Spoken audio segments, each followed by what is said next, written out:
अच्छा जी, अब मुझे एक हैंड फ्री मिलनी थी। ठीक हो गया, क्योंकि इसकी आवाज़ में इको होता है। इसका स्पीकर बंद कर देता हूँ ताकि आप लोग तंग ना हो।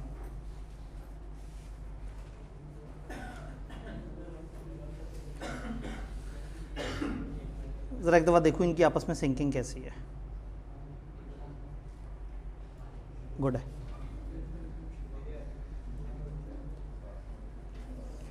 Chapter by chapter discussion start करते हैं। आज का टारगेट चैप्टर 1 और 2। ठीक है जी, आपने चैप्टर अच्छी तरह से पढ़ा हुआ है और रिवीजन क्लास कैसी लगी? है ना मज़ेदार सी। छोटा सा टीचर ऐसे इधर उधर फिरता हुआ नज़र आ रहा है और जो है वो साथ साथ काम की बातें, फिर बीच में चेपियाँ भी लगी हुई हैं क्योंकि वो 1.5 साल पुरानी है। उसके बाद जो चीज़ें आई तो अचानक से मैं ब्लैक स्क्रीन में आ जाता हूँ, अचानक से वो जो है ना आगे जाके कहीं मैं लेफ़्ट पे चला जाऊँगा, कहीं ऊपर नज़र आना शुरू हो रहूँगा, कहीं खाली स्क्रीन होगी। तो ये अलग अलग तरह की वैरायटियाँ कराई हैं ताकि आप लोगों तक हम पहुँच सकें। लें जी, आज इतने सारे माइक।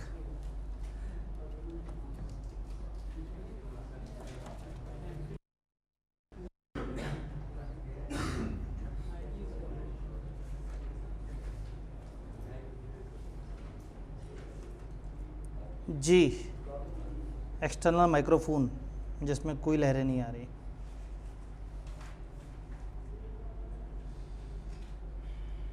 भाईजान इसमें माइक काम भी करता है? उसे कोई आवाज़ नहीं आ रही। उसने कहा जी भाग जाएं आप। चले, फिर मैं हटा के चेक कर लेता हूँ, कम से कम इसका बिल्ट इन इको के साथ रिकॉर्ड करता है, लेकिन करता तो है।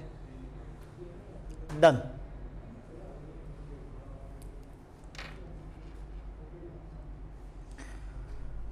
चैप्टर 1 में अगर आप देखें तो काम के टॉपिक्स कौन से हैं?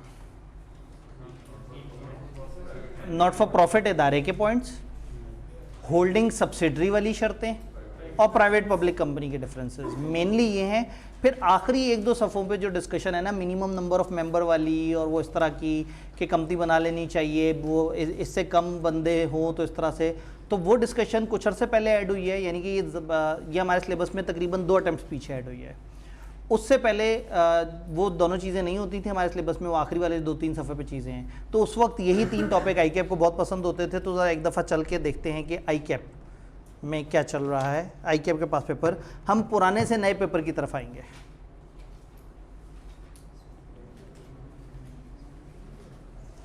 Explain private company as specified in Companies Act with reference to a private limited company. Comment on the rule the director shall not refuse to transfer any fully paid shares unless the transfer deed is defective or invalid. उन्होंने कहा पहले तो private company को explain करें कि वो क्या होती है। आपने बता दिया, आपने कहा जी प्राइवेट कंपनी इस चीज़ को कहते हैं और आपने उसकी डेफिनेशन दे दी। फिर वो कहते हैं कि आपने प्राइवेट कंपनी के हिसाब से इस रूल पे कमेंट करना है कि डायरेक्टर कोई भी फुली पेड शेयर्स को रिफ्यूज़ नहीं करेंगे ट्रांसफ़र करना अनलेस के ट्रांसफ़र डीड डिफेक्टेड हो। यानी कॉमन रूल ये है कि जब तक ट्रांसफ़र डीड में कोई मसला ना हो डायरेक्टर किसी के ट्रांसफ़र को रोक नहीं सकते। इस रूल को प्राइवेट कंपनी के कॉन्टेक्स्ट में आप कैसे देखते हैं? प्राइवेट में नहीं हो सकते। इसका मतलब है कि प्राइवेट कंपनी में डायरेक्टर जो है वो डीड के मसलों के अलावा भी आपको मना कर सकते हैं, क्योंकि बाय डेफिनेशन प्राइवेट कंपनी के शेयर ट्रांसफ़र नहीं हो सकते, उसके ऊपर लिमिटेशन रिस्ट्रिक्शन लगी हुई होती है। तो यानी ये 6 नंबर लेने के लिए आपने पहले प्राइवेट कंपनी की डेफिनेशन के उसके तीनों पॉइंट्स बता दिए और फिर उसके बाद नीचे कह दिया कि प्राइवेट कंपनी में एक एडिशनल रिस्ट्रिक्शन है कि उसके शेयर ट्रांसफ़र नहीं हो सकते। तो ये आखिरी वाले पॉइंट का एक छोटा सा जवाब। तो ये एक सवाल जिसमें हमें नजर आया कि प्राइवेट कंपनी उन्होंने पूछा। एक स्टेप आगे चलें। Alpha association is an association of person.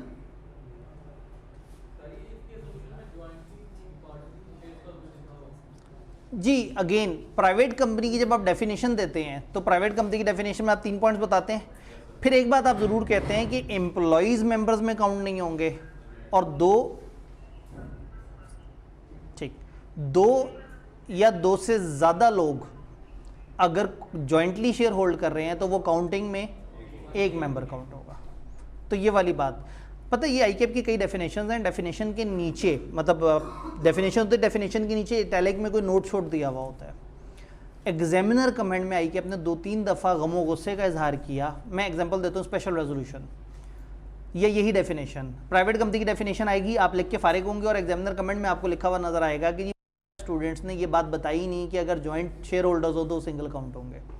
वो जो डेफिनेशन के नीचे की एक आध लाइन जिसको आप गैर ज़रूरी काउंट करते हैं, स्पेशल रेजोल्यूशन में आईके अपने एक दफ़ा कमेंट किया था, उन्होंने कहा स्पेशल रेजोल्यूशन की डेफिनेशन देने के बाद बच्चों ने ये बताया ही नहीं कि अगर सारे मेंबर्स राज़ी हों तो 21 दिन से कम पे भी हो सकती है।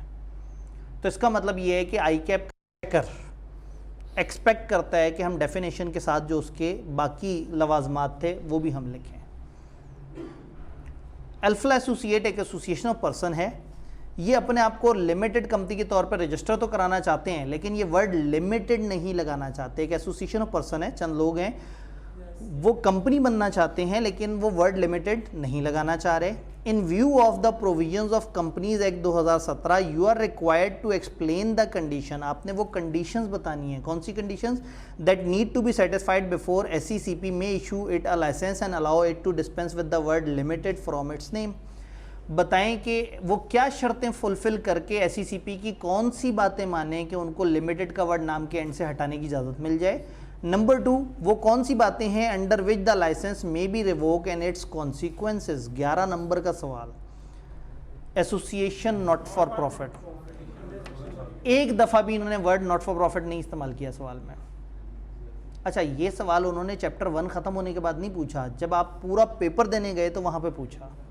जब इतने ज़्यादा चीज़ों के साथ बीच में अचानक से एक सवाल आता है तो आपको नहीं पता लगता कि वो कौन से चैप्टर का है। तो आप ये देखें कि आपको एसोसिएशन नॉट फॉर प्रॉफिट के अंदर की ये शर्त जहन में होगी तो ये सवाल पिक होगा, वरना नहीं होगा। तो अब आपने ये भी जहन में रख लेना है कि लिमिटेड का लफ्ज़ ना लगाने वाली शर्त यहाँ पे, और आईकैप को ये वाला पैटर्न पसंद है और आईकैप ने 2-3 दफ़ा इसी तरह से ये सवाल पूछा है। तो हम कहेंगे कि हमें एसोसिएशन नॉट फॉर प्रॉफिट की शर्तें पूरी करनी होंगी, SECP को अप्लाई करना होगा, और वो 4 शर्तें जिसके अंदर वो जो 12 तरह के ऑब्जेक्ट्स हैं वो बता देंगे पहले पॉइंट में। और बिल्कुल, यानी कि आप अपने सबसे पहले ऑब्जेक्ट्स में से एक ऑब्जेक्ट होगा, 12 ऑब्जेक्ट्स में से एक, फिर ये डिविडेंड नहीं देंगे अपने मेंबर्स को, फिर इनका जो सरप्लस होगा वो अपने ऑब्जेक्ट्स की प्रमोशन में लगेगा, और ये पाकिस्तान के बका सलामती वो फलाना फलाना वो जो ओखे ओखे से सारे वर्ड हैं। तो ये, और दूसरा इनका लाइसेंस कब कैंसिल हो सकता है, अगर ये रूल वायलेट करें, लाइसेंस की कंडीशन तोड़ दें, लॉ की खिलाफ वर्जी कर दें। कॉन्सिक्वेंसेस क्या होंगे? नंबर कम है और कॉन्सिक्वेंसेस ज़्यादा हैं। पेपर में अगर सवाल आए तो आपको अगर ज़्यादा पता है तो आपको हमेशा लिख देना चाहिए। मैं हिस्ट्री बता दूं, ये सवाल जिस वक्त आया उस वक्त इसके डिटेल्ड कॉन्सिक्वेंसेस हमारे सिलेबस में नहीं थी। एक ही जुमला लिखा होता था कि आपके नाम के एंड पे लिमिटेड दोबारा लग जाएगा, लेकिन अब हमारे सिलेबस में ज़्यादा डिटेल कॉन्सिक्वेंसेज हैं कि कंपनी वाइंड अप करनी पड़ेगी, इसके एसेट्स किसी और को ट्रांसफ़र करने पड़ेंगे। अगर ये कलेक्टिवली 11 नंबर का सवाल है तो इसका हक है कि हम यहाँ पूरी बात लिखें। डन। तो हमने एक सवाल देखा प्राइवेट कंपनी का, एक सवाल हमने देख लिया not for profit. Identify the situation specified under companies act in which a company shall be consider a subsidiary of another company. Type 1 सवाल, कोई एसोसिएशन ऑफ पर्सन नहीं, किसी का नाम नहीं, किसी इदारे का, किसी इंसान का जिक्र नहीं किया, सवाल पूछ लिया बताओ एक कंपनी दूसरे की सब्सिडियरी कब होगी। टेक्निकली सब्सिडियरी की डेफिनेशन पूछ ली। तो आपको 3 शर्तें पता हैं, 2 शुरू वाली शर्तें, शेयर्स, कंट्रोल, और फिर तीसरी वाली है कि आप अलॉन्ग विद अदर अपनी सब्सिडरीज मिल के उसके आपकी सब्सिडरी हो तो आपकी सब्सिडरी के अंडर आती हो। इस सवाल में आईकैप ने, इस तरह के सवाल में आईकैप ने 2 से 3 दफ़ा ये बात याद कराई है कि हम जब भी होल्डिंग सब्सिडरी की डेफिनेशन पूछें तो बच्चे ये कहते हैं कि सब्सिडरी वो कंपनी है जिसके 50% या उससे ज़्यादा शेयर्स खरीदे हुए हैं, और वो हर दफ़ा ये कहते हैं कि भाई this is not greater than equal to 50%, this is more than 50%। तो उन्होंने कहा है कि ये गलत हरकत है जो बच्चे करते हैं, बच्चे मोर देन इक्वल लिख देते हैं, ओरिजिनल लॉ के मुताबिक दिस इज़ मोर। तो दिस इज़ गुड कि एग्जामिनर कमेंट्स जो है, तो मैं कोशिश करूंगा कि मैं सवालों को डिस्कस करते करते आपको थोड़ा सा बताऊं कि उन सवालों पे एग्जामिनर किस बात पे उलझा था उस अटेम्प्ट में। तो एग्जामिनर को ये बात बुरी लगती है कि सब्सिडरी और होल्डिंग पूछें और बच्चे इक्वल टू की बात कर दें, that is not equal to, that is more than 50%। Done. तो ये टाइप 1 सवाल था। Board of directors of sunrise private limited are planning to raise funds amounting to 80 million general public से to meet the cost of expansion of its production capacity. The current authorized and paid up capital of company is 200 million. Company का authorise capital भी 200 million और paid up capital, और company की हरकतें check करें, वो कहती हैं हमने 80 मिलियन मजीद फंड्स इशू करने हैं, मजीद हमें शेयर्स चाहिए। Advise the company about the changes that would be required to be incorporated in articles of association to allow the company to raise capital from the public। अगर यहाँ लिखा होता ना कि आर्टिकल्स और मेमोरेंडम दोनों की चेंजेस बताएं, तो सबसे पहले हम कहते हैं भाई आपका तो ऑथराइज और पेड अप कैपिटल बराबर हो गया, तो आपके तो ऑथराइज कैपिटल में गुंजाइश ही नहीं है मजीद शेयर्स इशू करने की, तो ऑथराइज कैपिटल के चेंज का प्रोसेस बताते और फिर बाद में आर्टिकल्स का बताते। क्योंकि इसमें सिर्फ उन्होंने आर्टिकल्स का चेंज पूछा है, तो आर्टिकल्स में हमें क्या चेंज करना पड़ेगा? सनराइज प्राइवेट लिमिटेड कंपनी लोगों को शेयर इशू करना चाह रही है, इसका मतलब है कि हम कहेंगे हम अपने आर्टिकल्स में चेंज करके वो 3 शर्तें ख़त्म करेंगे जिससे हम प्राइवेट कंपनी बन जाते हैं। तो इसका मतलब है कि ये अलाउ कर देंगे शेयर ट्रांसफ़र, ये अलाउ कर देंगे 50 सुपर मेंबर्स, और ये अलाउ कर देंगे कि ये सारी चीज़ें जब ये अलाउ कर देंगे तो इसमें एक एडिशनल बात ये है कि फिर इनको प्राइवेट का लफ्ज़ फिर हटाना भी पड़ेगा। तो अपने आर्टिकल्स में तो टेक्निकली इन्होंने इस दफ़ा ये है टाइप 2 पूछी है डेफिनेशन प्राइवेट कंपनी की, लेकिन सिचुएशन बना के, यानी आपने पहले सोचना है और सोचने के बाद टाइप 2 में आप क्या करते हैं, सवाल में से एक हिंट उठाते हैं, वो कहते हैं advise the company about the changes that would be required to be incorporated in articles of association to allow the company to raise capital from the public. आप अपनी इंग्लिश बिल्कुल भी मत लिखें, पूरा जुमला वो कर दें कि यहाँ सनराइज प्राइवेट लिमिटेड, उन्होंने कहा ना changes that would be required, तो हम कहेंगे is required to incorporate in its articles of association to allow the company to raise capital from the public following changes. तो यहाँ आपने सवाल की रिक्वायरमेंट पकड़ी और रिक्वायरमेंट को एक जुमला बना दिया कि ये सनराइज प्राइवेट लिमिटेड कंपनी को फॉलोइंग करना पड़ेगा, और फॉलोइंग में नीचे आपने अपनी वही रटी रटाई डेफिनेशन डाल दी, डन। तो ये टाइप 3 नहीं, ये टाइप 2 सवाल बना। टाइप 3 सवाल होता है जिसमें एक पूरी सिचुएशन बताते हैं, फिर आपसे लीगल ओपिनियन मांगा जाता है उसका। बात समझ आई? SE is an association of person. Directors propose to convert it into limited company. However, on account of the nature of SE's business activity, they do not intend to include the word limited in its name. Narrate the condition that company would be required to comply with अगर वो अपना ये objective achieve करना चाहते हैं। अब वही बात है, ये नहीं कहा कि एसोसिएशन नॉट फॉर प्रॉफिट बनाने की शर्तें बताएं, उन्होंने कहा एक कंपनी है। आवाज़ रुक गई है और ये भी रुक गया। इस तरह तो होता है इस तरह के कामों में। सामने वालों को तो आवाज़ आ रही है ना, कैमरे वालों को भी आवाज़ आ रही है, बस ठीक है। फिर इसकी रिकॉर्डिंग हुई कैमरे वाली जो है, अच्छा मेरा था कि स्क्रीन ज़्यादा से ज़्यादा है, लेकिन वो भाई स्क्रीन भी सही रिकॉर्ड हो रही है ना, और मैं भी सही रिकॉर्ड हो रहा हूँ, ठीक है। बैक एंड में हम कोशिश करते रहते हैं। वो एक ये हैंड फ्री तो चली नहीं सही से, नहीं, ये अलग अलग जगह है। एक माइक स्पीकर को आवाज़ दे रहा है, एक माइक उस भाई को आवाज़ दे रहा है, लेकिन इस कंप्यूटर को मेरी आवाज़ नहीं जा रही। स्पीकर में अभी भी नहीं आ रही। एमी मैं सोच रहा था बंद पड़ा हुआ है। चलेंगे, उन्होंने कहा जी पैसे पूरे हो गए थे, ठीक है। आप कहना चाह रहे हैं कि इसका इनपुट इसमें दे दिया जाए, वो तार बगैर उसके काम करेगी? है तो माइक भाई, ज़रा एक मिनट किबला, एक तजर्बा करते हैं। भाई ने एक पॉइंट आइडेंटिफाई किया है,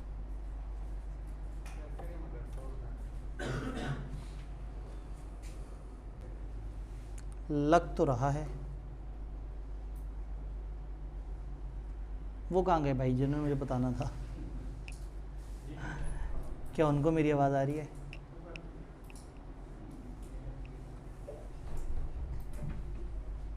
मैं लग रहा है अगली क्लास में सब हटा के हम यहीं भी जो है ना चलते फिरते। इस पे निशान लगा भी नहीं ना सकते, ये टच भी नहीं है। टच है?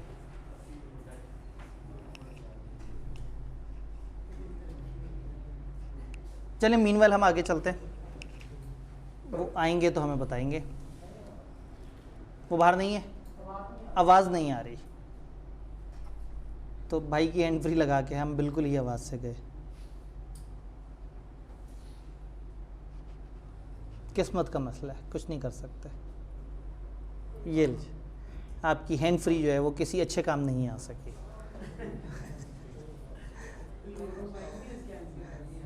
नहीं ठीक है, असल में ये एक मेरी ज़ाती एक वो थी कि मतलब कुछ इस तरह से बन जाए कि बाद में उसके साथ कवर हो जाए, कोई मसला नहीं ऐसा। नहीं, मैं अपनी दूसरी डिवाइस ले आऊँगा, उसमें बिल्ट इन माइक होता है, वो बड़ा अच्छा माइक होता है। मैंने कोशिश की है कि वो कॉलेज की जो फ्री मिली हुई डिवाइस है उसको इस्तेमाल करें, मुझे पैसे अपने ही रास आते हैं जी। तो इस सवाल में भी वही था जैसे पहले सवाल में है। इसका मतलब ये है कि पास पेपर जिसने पढ़े हुए हों उसको एकदम से एक नया सवाल नज़र आएगा तो उसको पुराने सवाल जैसा देखेगा। तो पास पेपर्स करना बड़ा ज़रूरी है। तो ये लिमिटेड का वर्ड आप इस्तेमाल नहीं कर सकते। अब आवाज़ आ रही है और सही वाली आ रही है, चले अल्लाह खैर करे। तो ये क्लियर है, एक स्टेप आगे चलते हैं। Star Private Limited was incorporated in January 2012. Bilal owns 90% shares. The remaining 10% shares are owned by his wife. दो बंदे हैं प्राइवेट कंपनी में, 90% एक बंदे के पास है और 10% उसकी बीवी के पास है। Bilal intends to convert the company into public limited company. List down necessary changes that SPL would have to be made in its articles of association. Type 2 सवाल, SPL should make following changes in articles of association। और उन सारी requirements को, आप private हैं, private से हटना चाह रहे हैं, उन सारी रिक्वायरमेंट्स को निगेट करके लिख दें। मेंबर्स की तादाद 50 से ऊपर करने का रूल बनाना होगा, शेयर ट्रांसफ़र अलाउ करना होगा, इनविटेशन अलाउ हो जाएगी, चूँकि उन्होंने कहा कि बताओ वो क्या चेंजेस हैं, और आखिरी चीज़ के प्राइवेट का वर्ड हटा दिया जाएगा। ये चेंजेस करने से ये वाली कंपनी पब्लिक कंपनी बन जाएगी। तो पूछी इन्होंने पब्लिक और प्राइवेट की डेफिनेशन ही है, लेकिन अंदाज़ा अलग है। अगर आपने पिछला वाला सवाल देखा और उसका सलूशन देखा हो तो ये सवाल पेपर में देखते साथ ही आपने खुशी से नारा लगाना है कि अरे वाह ज़बरदस्त हो गया काम, ये तो हम बड़े आराम से कर सकते हैं। जज़ाकल्लाह। यहाँ रख के करीब कर देते हैं। हाँ जी, आवाज़ क्लियर है, ज़िंदगी आसान हो गई। हाँ पहले भी ठीक थी लेकिन अब और क्लियर है। Done. State briefly the restrictive condition under which a private company is incorporated।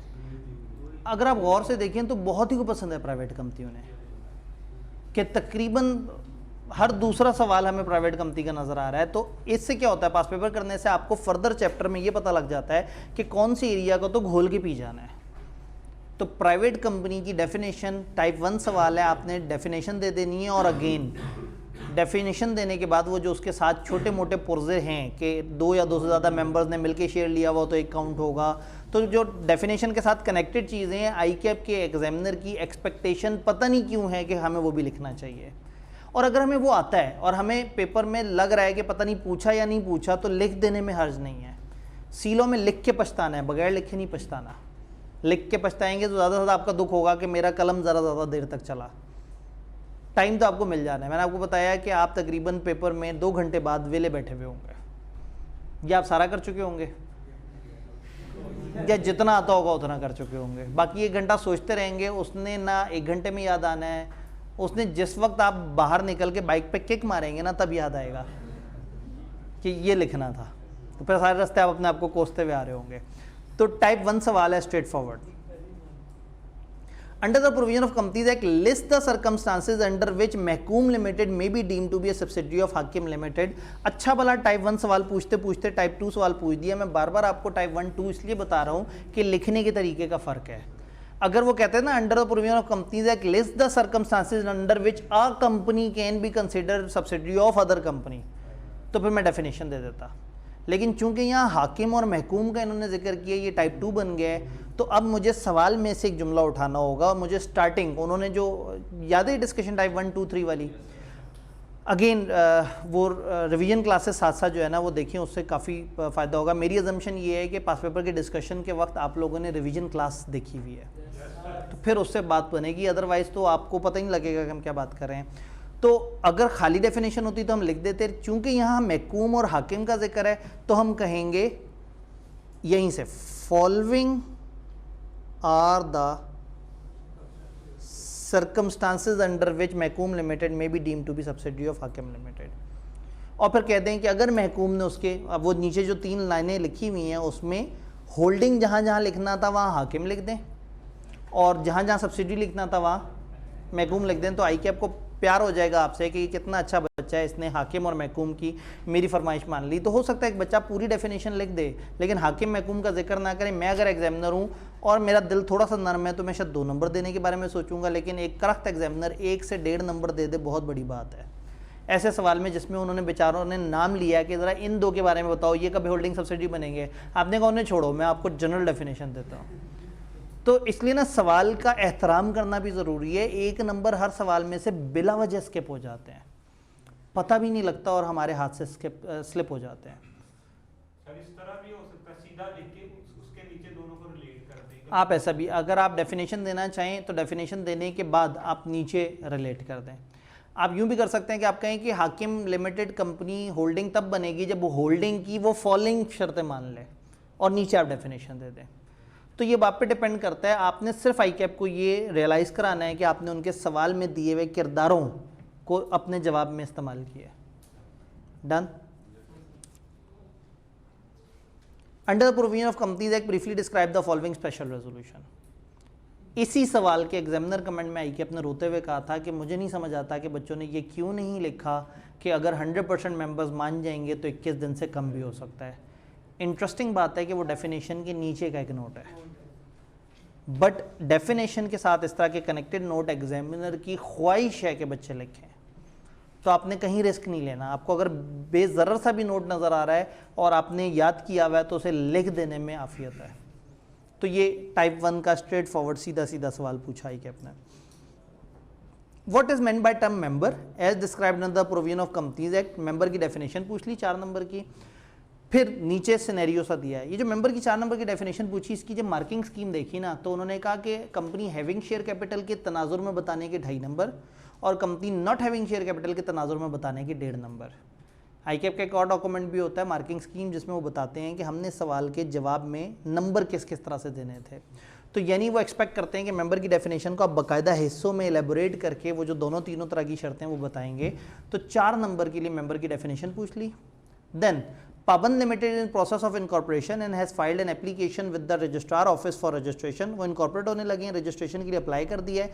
However, registrar has refused to register। registrar ने refuse कर दिया। Under the provision of Companies Act 2017, state the possible reasons for such refusal, also advise the options available to Paband Limited in the above circumstances। क्यों मना किया होगा और Paband Limited क्या करे बेचारी? उस क्या चीज़? कंपनी अनलॉफुल पर्पस के लिए होगी, कोई रूल एंड रेगुलेशन फॉलो नहीं हुआ होगा, कंपनीज एक्ट की खिलाफ वर्जी हुई होगी जिसकी वजह से उन्होंने आपको मना कर दिया। तो क्या करे? डेफिशिएंसी रिमूव करे और दोबारा से अप्लाई कर दे, और अगर लग रहा है कि मेरे साथ पर्सनल हो रहे हैं तो SCCP। मज़े की बात है कि ये सारी बातें नीचे लिखनी है। जी आवाज़ में मसला आ रहा है, चलें ठीक है, खैर है, कोई नहीं, चलाते हैं। ये तजर्बा है, तजर्बा नाकाम भी हो जाए कोई नहीं। यहाँ आप तक आवाज़ तो सही जा रही है ना, ठीक है। कम से कम हमारे पास एक सोर्स पे तो आवाज़, और वो तो कुछ नहीं हुआ तो यही लेक्चर उठा के डाल देंगे। जी पाबंद लिमिटेड का जिक्र करना है और नीचे अपनी सारी बातें लिखनी है। आपको पता है कि किस किस वजह से आपको रजिस्ट्रेशन कैंसिल हो सकती है, तो आप कहें पाबंद लिमिटेड की रजिस्ट्रेशन इस वजह से रिफ्यूज़ हो सकती है। पाबंद लिमिटेड की रजिस्ट्रेशन इन वजूहात से रिफ्यूज़ हो सकती है, और नीचे वो 2-3 वजह बता दी रट्टे वाली। फिर कह दिया कि पाबंद लिमिटेड को चाहिए कि वो फॉलोइंग काम करे, और नीचे कहे कि ये डेफिशिएंसी रिमूव करे, रजिस्ट्रार को दोबारा अप्लाई कर दे, और अगर लग रहा है गड़बड़ तो फिर SCCP को शिकायत कर दे, अपील कर दे। तो लिखना वही है, लेकिन टाइप 2 सवाल का मतलब ये होता है कि उसमें को बहुत ज़्यादा लॉजिकल डिस्कशन नहीं है, लेकिन आपने सवाल से रिलेट करना है। बिजनेस लॉ में आप लोगों को टाइप 3 सवाल और टाइप 1 सवाल ज़्यादा आते थे, कंपनी लॉ में टाइप 1 और टाइप 2 सवाल ज़्यादा आते हैं। ये ज़्यादा रट्टा फोकस्ड है, तो पूछते वो रट्टा है, लेकिन सिचुएशन ऐसी बनाते हैं कि आपको एक दफ़ा परेशान कर रहे हैं। तो आप अगर सिचुएशन से लड़ लिए तो आपने सिर्फ सिचुएशन में से 1-2 जुमले उठा के शुरू में लिखने हैं और नीचे अपना वो रट्टे वाली चीज़ लिख देनी है। Done. Organization working for useful objects of society often need protection of limited liability for such work. However, certain conditions subject to fulfillment which exemption may be granted to entity from using the word limited। थकता नहीं examiner, उसको एक दफ़ा एक चीज़ समझ आ गई है तो उसे लगता है कि इस तरीके से बच्चों को हर दफ़ा बेवकूफ़ बनाया जा सकता है। उनको क्या पता कि बच्चों को टीचर ने किताब दे दी और किताब में सारे पास पेपर इकट्ठे कर दिए, तो हर दफ़ा के एग्जामिनर सोचता है कि बच्चों के लिए एक नई चीज़ होगी, लेकिन बच्चों की मदद के लिए कमांडर सेफ गार्ड जो है वो मौजूद है और वो उनको पास पेपर्स दे के बैठा हुआ है। तो आप पास पेपर ज़रूर देखा करें, तो कई दफ़ा पेपर में आपको हो सकता है 30-35 नंबर के देखे हुए सवाल नज़र आ जाए। उनके पास आइडियाज़ भी बड़े थोड़े से ही हैं, तो कुछ चैप्टर्स में बहुत फ़ायदा हो जाता है पास पेपर्स करने से, आपकी ग्रिप बन जाती है, खासतौर पे वो चैप्टर जो आप तेज़ी से करना चाहते हैं। क्योंकि 1 to 5 का मिला के जो वेटेज है, लोग कहते हैं इतनी मेहनत बंदा उस पर कर ले 12वें पे, उतनी ही वेटेज। तो फिर होता है क्या है कि इस तरह के चैप्टर थोड़े से इग्नोर हो जाते हैं, तो फिर बंदा कुछ टॉपिक्स पे ज़रा ज़्यादा जान मार लेता है, जैसे नॉट फॉर प्रॉफिट और प्राइवेट कंपनी, और तीसरा होल्डिंग सब्सिडरी बहुत ज़्यादा दफ़ा नज़र आया। डिस्क्राइब दोस कंडीशन, अब चूंकि किसी इदारे का नाम शाम नहीं लिखा हुआ तो मैं ऐसे कहूँगा ये टाइप 1 सवाल है, कोई स्टार्टर नहीं देना, कोई प्रीफेस नहीं देना, कोई किसी का जिक्र नहीं करना, बस उठा के लिखना शुरू कर देना है। Describe those condition and specify the authority who may grant exemption under companies act. तो आप कहेंगे एससीसीपी वो अथॉरिटी है और फॉलोइंग आर द कंडीशंस, और वो 4 कंडीशंस बता देंगे। ये 4 कंडीशन कहीं 4 नंबर के लिए पूछी तो कहीं 7 नंबर के लिए पूछी, आईकेएफ की मर्जी है, जो मर्जी करे। Done. Under provision of companies act 2017 briefly describe the term body corporate. Body corporate को डिस्क्राइब करें। 2 नंबर के लिए सवाल, कितना जुल्म है। ये 3 नंबर के लिए होता, 4 नंबर के लिए होता, खैर आईकेएफ की मर्जी है, पूछ लिया बता देंगे। आईकेएफ ने इस सवाल के एग्जामिनर कमेंट में, या इस तरह के एक सवाल के एग्जामिनर कमेंट में कहा कि बच्चों ने बॉडी कॉर्पोरेट के बारे में बस ये बताया कि जो मुल्क से बाहर की कंपनी होती है वो बॉडी कॉर्पोरेट होती है। बच्चों को शायद बैठ के लगा होगा कि 2 नंबर के लिए अगर आईकेएफ ने पूछा है तो हम एक काम करते हैं, हम खुद ही से डेफिनेशन को कट करके उसमें से उतनी डेफिनेशन दे देते हैं जितना हमारे हिसाब से 2 नंबर के लिए मुनासिब है। भाई वो आईकेएफ है, वो 3 नंबर के लिए पूछे, 2 नंबर के लिए पूछे, 4 नंबर के पूछ ले, आपने अपने सारे हथियार लेके पहुंच जाना है, अपना सारा माल वहाँ लिख दें, अब उनकी मर्जी, उसके साथ जो मर्जी करें। तो इसलिए 2 नंबर के सवाल में भी उन्होंने उतना ही एक्सपेक्ट किया जितना 3 नंबर के सवाल में एक्सपेक्ट किया था। Done. Registrar after registration of memorandum association has issued the certificate of incorporation to Anjan Limited। अंजान लिमिटेड को एक पहचान मिली और सर्टिफिकेट ऑफ इनकॉर्पोरेशन दे दिया रजिस्ट्रार ने। Under the provision of companies act briefly describe the effect of incorporation. उन्होंने कहा अंजान को उठा के कचरे में फेंको, सवाल ये है कि इनकॉर्पोरेशन के इफेक्ट्स क्या हैं। तो हम कहेंगे following are the effects of incorporation on Anjan limited. उसको दूर से पकड़ के ला के अपने साथ बिठाएंगे कि इसकी बात कर रहे थे ना, और अब हमसे सारा रट्टा सुन लो।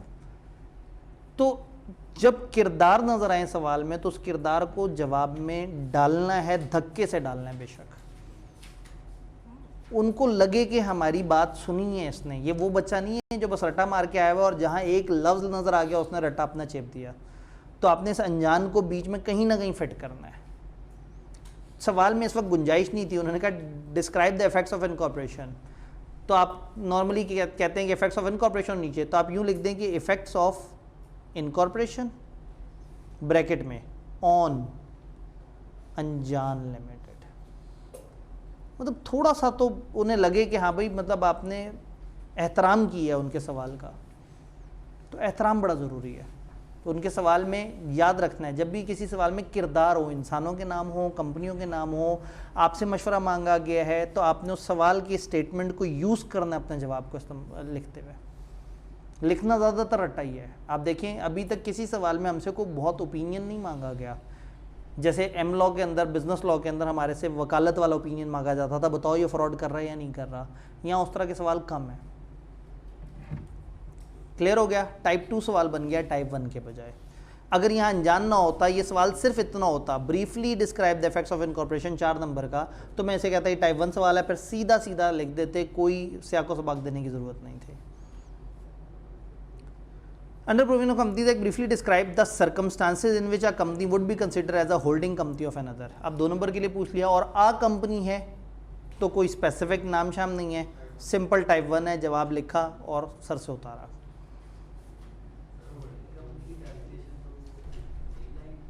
ठीक है, उन्होंने कहा एक कंपनी होल्डिंग कंपनी दूसरे की कब कंसिडर होगी, तो आप कहेंगे एक कंपनी दूसरे की होल्डिंग तब तक कंसिडर होगी जब दूसरी उसकी सब्सिडरी है, और सब्सिडरी की ये शर्तें होती हैं। तो होल्डिंग कंपनी भी आपसे पूछें तो आप सब्सिडरी, अब हो सकता है आपके इतना लिख देना काफ़ी है कि कोई कंपनी दूसरे की होल्डिंग तब तक नहीं हो सकती जब तक दूसरी की सब्सिडरी ना हो जाए। शायद एग्जामिनर इसी मूड में बैठा हो कि आप इतना लिखें, लेकिन अगर वो दूसरे मूड में बैठा हुआ, फिर प्रॉब्लम ये है कि हमारा दुश्मन नज़र नहीं आ रहा, हमारा जिससे मुकाबला वो नज़र नहीं आ रहा, और हमारे पास ज़्यादा हथियार भी हैं कम हथियार भी हैं। तो जब परफॉर्मेंस दिखानी ही 3 घंटे में है तो वाई नॉट के बेस्ट परफॉर्मेंस हो। हम उनको सब दे आएँ, जो फालतू लगे वो छोड़ के साइड पर रख दें। तो इसलिए कहीं पे भी वो नहीं रखना, और ख़ासतौर पे जो प्योर रट्टे वाला सवाल है ना, वो तो जन्नत है। यही सवाल तो पास कराते हैं। तो पेपर में जाते ही सबसे पहले आपने ढूंढने सीधे सीधे से प्योर रट्टे वाले सवाल, आपको आधा paper straight forward pure Ratte वाले सवालों का मिल जाता है। सबसे पहले इन्हें करने और इसमें से मैक्सिमम नंबर लेने हैं। एक स्टेप आगे चलते हैं। जीटा एसोसिएट किरदार, intent to register as limited liability company without adding the word limited in its name. Under the provision of company list the condition which ZA must satisfy for dispensing with the requirement of using limited to its name। बताएं ऐसा क्या करना होगा कि वो limited को ना लगा सके। वही 4 शर्तें 4 नंबर के लिए पूछा है। Zeta associate should apply to SECP, और ये 4 कंडीशन पूरी करनी चाहिए। तो जीटा को बीच में कहीं ना कहीं फिट करना है। टाइप 2 सवाल, देखा हुआ टाइप 2 सवाल। Malik and Azad being the promoter of Masoom Limited are in process of preparation of memorandum of association for filing with registrar. Very good. Under the provision of companies, advise them about the condition required to be fulfilled for registering the memorandum. Also state the remedies available to them if for any reason the registration is refused. आपने registrar को apply करना है, और अगर वो refuse करते हैं तो फिर आपने वो डिस्क्रिपेंसी ठीक करके दोबारा वो करना है, या आप SECP के पास अपील कर सकते हैं। ये सारी बातें आपको आती हैं। अब क्या होगा, पेपर में ना कई दफ़ा रट्टा स्किप होता है। ऐसा लग रहा होता है कि अगर मैंने यहाँ इंग्लिश लिखनी शुरू कर दी तो जब रट्टे पे पहुँचूंगा तो मुझे भूला हुआ होगा। तो आप एक काम करें, जवाब जैसे सवाल शुरू हुआ, शुरू की 3-4 लाइनें छोड़ी और नीचे पहले अपना रट्टा चिपका दिया, फिर सुकून में आ गए। शुक्र है जो मुझे आता था वो मैंने कागज़ पर लिख दिया, क्योंकि पेपर में ना कॉन्फिडेंस आउट हो जाता है कि पता नहीं मुझे भूल ना जाए। तो पहले रट्टा लगा दिया, अब शुरू में एक खूबसूरत सा ऐसा जुमला बनाना है जिससे नीचे वाली लाइनें ऊपर वाली लाइनों से कनेक्ट हो जाए। तो अब आपने ऊपर कह देना है कि मलिक और आज़ाद जो है इनको ये फॉलोइंग चीज़ें वो करनी होंगी, एंड आफ्टरवर्ड्स उनको हमने ये रेमेडीज़ भी बता दी हैं। तो फिर एक इतना प्यारा सा जुमला लिखें उन 3-4 लाइनों में, जिसमें बड़े आराम से समझ आ जाए कि नीचे वाली लाइनें मलिक और आज़ाद को ही आप मशवरा दे रहे हैं। लेकिन अगर आपने पहले ये सोचने पर टाइम लगाया है कि मलिक और आज़ाद को मैंने फिट कैसे करना है, तो हो सकता है जब लिखने बैठें तो आपके दिमाग में जो रट्टा आया था सवाल देखते साथ ही वो स्किप ना हो जाए। ये सीलो के अंदर बहुत कॉमन होता है। तो कभी भी टाइप 2 वाला सवाल आए और आपको वैरायटी लगाते हुए टेंशन हो रही हो, तो पहले नीचे रट्टा पेस्ट कर दें 3-4 लाइनें छोड़ के, फिर तसल्ली से खूबसूरत तरीके से मोतियों में पिरो के मलिक और आज़ाद को या जो भी किरदार हैं उस सवाल में फिट कर दें। बात समझ आ रही है? Under provision of companies explain the term body corporate और कॉर्पोरेशन। वाह साईं वाह, मर्जी है। कहीं वो बादशाह तख्त नशीं, कहीं कासा लिए गदा देखा। मतलब कहीं अचानक से 4 नंबर के लिए, कहीं अचानक से, मतलब गुर्बत पे आए तो 2 नंबर पे, अमारत पे आए तो 4 नंबर, सवाल सेम। ठीक है, मैंने तो कोशिश की थी थोड़ी आरफाना सी बात हो, थोड़ा सा जो है ना वो कुछ वो शहर ज़ात वाली बात हो। ML has made equity investment in AL। ML ने AL में इक्विटी इन्वेस्टमेंट की। In the light of companies act state under what circumstances ML में classify AL as its subsidiary. ML AL को अपनी सब्सिडरी कब कह सकता है? तो महकूम और हाकिम तो नहीं, ML और AL अलग अलग। तो बस ठीक है, अब आपने सिर्फ पहले समझ लेना है कि इनमें से होल्डिंग कौन सी और सब्सिडरी कौन सी, और फिर अपनी वो सारी चीज़ उठा के ML और AL के तनाजुर में वो कर देनी है। या अगर आप ML और AL को हर लाइन में फिट नहीं करना चाहते तो ऊपर एक प्यारा सा जुमला कि अगर ML होल्डिंग कंपनी बनना चाहती है AL की, तो फॉलोइंग आर द कंडीशंस, इनमें एक कंपनी दूसरे की होल्डिंग सब्सिडरी बन सकती है। और नीचे आपने जनाब अपनी वो रटी रटाई कंडीशंस डाल दी। तो ये वहाँ पे डिपेंड करता है कि आप किस तरह से प्ले अराउंड करते हैं। ये 4 नंबर में से आप अगर गौर से देखें, होल्डिंग सब्सिडरी की 2 मेन शर्तें होती हैं और एक इजाफी शर्त होती है। ये जो चौथा इजाफी नंबर है ना, ये है ही उस रिलेट करने का जिसमें आपने उनके किरदारों का एहतराम किया है। बात समझ रहे? टाइप 2 सवाल था। Under provision of companies act discuss how a person may become a member of the company. Member की डेफिनेशन पूछी लेकिन अल्फाज घुमा के, टाइप 1 सीधा सीधा सवाल। रजिस्ट्रार ने मेमोरेंडम और आर्टिकल रजिस्टर करने के बाद सर्टिफिकेट ऑफ इनकॉर्पोरेशन दे दिया है और ऑथराइज कैपिटल इसका 300 मिलियन है। Under the companies act briefly describe the effects of such registration. तो इफेक्ट्स ऑफ रजिस्ट्रेशन मुझे बताएं, आगे मैं क्या लिखूं? On Shahbaz limited. हेडिंग दें, उनके किरदार को बीच में डालें और नीचे अपना रटा लिख दें। Done. Licence issued under section 42 of Companies Act was revoked by the Commission on Affairs of CRA Cancer Research Association were conducted in manner prejudicial to public interest. Under the Companies Act briefly describe the effect of revocation of license on CRA, its members and its officer. पूरा paper पढ़ने के बाद अचानक से आपको वो section का जिक्र करें। पूरे लॉ में ये वाहिद सवाल है जिसमें सेक्शन नंबर पूछा है कि अपने आईकैप नहीं पूछता, लेकिन इस सेक्शन के बारे में आईकैप ने सोचा कि ये मशहूर ही इतना है। शायद आपको याद हो, मैं लेक्चर देते देते अचानक से बीच में कह देता हूँ जैसे सेक्शन 42 वाली कंपनी। मतलब ये इतना कॉमन सेक्शन है कि आईकैप को ये ट्रस्ट था कि टीचर्स ने अपनी क्लासों में सेक्शन 42 के साथ इसको मुतारिफ कराया होगा। चूँकि कंपनी लॉ में कहीं पे भी आपको सेक्शन नंबर याद करने की रिक्वायरमेंट नहीं है, ना आईकैप आपसे सेक्शंस पूछता है। सेक्शन को हटा के भी देखें तो हमारे सिलेबस में और कहीं से इसका जवाब भी नहीं बनता। और फिर कैंसर रिसर्च एसोसिएशन से हमें थोड़ी सी और अच्छी सी फीलिंग भी आती है कि ये कोई नॉट फॉर प्रॉफिट टाइप का इदारा है, रिसर्च का काम कर रहे हैं, मेडिकल वगैरह की रिसर्च है। तो बहरहाल इन्होंने पूछा सवाल वही है, लेकिन इस दफ़ा तकलीफ़ की बात यह है कि लिमिटेड का वर्ड वाली निशानी भी गायब कर दी और नॉट फॉर प्रॉफिट का तस्करा भी नहीं किया। एक सेक्शन नंबर बता दिया कि सेक्शन 42 के तहत उसको लाइसेंस मिला है। तो ये सवाल थोड़ा सा पेपर में पहुँचने में, जवाब तक पहुँचने में थोड़ा सा मुश्किल था, लेकिन अदरवाइज़ डूएबल था। Identify any 4 criteria on the basis of which company formed under section 42 of Companies Act differ from any other limited liability company. अब अगेन 4 शर्तें आपको पता है, ये किसी खास ऑब्जेक्ट को फॉलो करेगी, बाकी कुछ भी कर सकती है। ये डिविडेंड नहीं देंगे, बाकी दे सकते हैं। ये अपने ऑब्जेक्ट्स की प्रमोशन में लगाएंगे, बाकी नहीं लगाएंगे। ठीक है, ये लिमिटेड का वर्ड नहीं यूज़ करेंगे, वो करेंगे। हाँ, ये लिखना मुनासिब नहीं है कि पाकिस्तान की बका और सलामती के लिए काम करेंगे और वो नहीं करेंगे। असूलन उनको भी मना है, लेकिन इनको तो एक्सप्रेसली ये शर्त इनके लाइसेंस के अंदर लिखी हुई होती है। तो चौथा डिफरेंस हम वो लिमिटेड वाला वो कर सकते हैं। तो ये एक ऐसी चीज़ है जो आपने बिटवीन द लाइन्स दरमियान में से जाके, तो शायद अभी तक इस पूरे सवाल में वाहिद लॉजिकल, इस पूरे चैप्टर में अगर हमने कोई लॉजिकल सवाल देखा है ना टाइप 3, तो वो ये वाला है जिसमें थोड़ा सा दिमाग इस्तेमाल करना है, जिसमें खुद से जवाब देना है। ऑल्दो रट्टा इसमें भी इन्वॉल्व है, लेकिन आपको इसमें अच्छी राइटिंग करनी पड़ेगी खुद से। डन।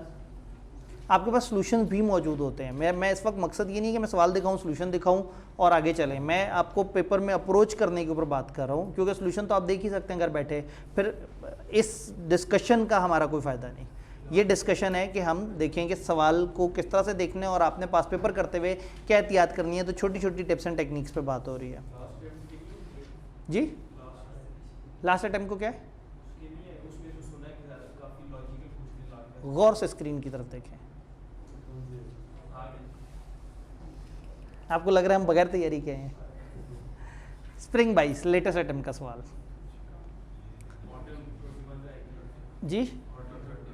तो किसी अटेम्प्ट में नहीं भी सवाल आता, ये मेरा तो कसूर नहीं है ना। ये आपके पास लिखा था, मेरे पास से मिस हो गया है। ठीक है, क्योंकि ये हो सकता है कि आपके पास लिखा हो और मेरी टीम कॉपी पेस्ट करते हुए थोड़ा बहुत उसे आगे पीछे कर दिया हो। स्प्रिंग 22 में क्वेश्चन नंबर 10 आया था, under the provision of companies act 2017 identify when a business is mandatorily required to be registered as a company. कब वाजिब हो जाएगा आपके? जब 20 से ज़्यादा हमारे बिजनेस में लोग होंगे तो हमारे ऊपर वाजिब हो जाएगा। इससे पहले कि आप 2 नंबर को भी पूरा हलाल करने के लिए 3-4 बातें नीचे लिख दें। कभी कभी ऐसा सवाल जिसमें ज़्यादा बात हो, उसका एक सेकंड पार्ट हो, उसे पढ़ लेना चाहिए। सेकंड पार्ट ये कह रहा है, list down any 3 exception to A above. इसका मतलब है उन्होंने खुद ही सवाल के टुकड़े कर दिए कि पहले बताओ मसला क्या है। तो आपको 20 से ज़्यादा ऊपर जब भी होंगे तो उनको लाजमी कंपनी बनानी होगी। फिर खुद ही ने 3 नंबर के लिए इजाफी पार्ट दे दिया कि अच्छा उस ऊपर वाले 20 वाले बंदों के 3 एक्सेप्शंस बता दो रूल की। तो आपको पता है जॉइंट फैमिली बिजनेस, या दो से ज़्यादा जॉइंट फैमिली जिसमें बच्चों को निकाल के 20 के अंदर हो, प्रोफेशनल्स हो, और किसी रेलेवेंट लॉ लेजिस्लेशन वगैरह में रजिस्टर हो। इन्होंने 3 कहा है, तो जो 3 आप ज़्यादा अच्छे लिख सकते हैं आपने लिख देने हैं। और जब उन्होंने 3 कहा है ना, तो यहाँ 4 नहीं करने हैं। जब उन्होंने वाज़े एक्सप्रेसली 3 कहा है और ये आपके सामने लिखा हुआ है, आई कैप में जब ये सवाल होता ना, तो मोस्ट प्रॉब्ली ये 3 को आई कैप ने बोल्ड किया हुआ होता। तो जब वो इस तरह की कोई बात स्पेसिफिक पूछें, उसे बोल्ड करें, तो वहाँ ओवर एफिशिएंसी फिर हमने नहीं लगानी। वहाँ हमें ज़्यादा भी आता है तो हमने उस 3 का एहतराम करना है, नहीं तो उन्हें बड़ा गुस्सा चढ़ेगा कि बच्चे ने हमारा सवाल ध्यान से नहीं पढ़ा। जो 3 अच्छी आती हैं वो लिखते हैं जी।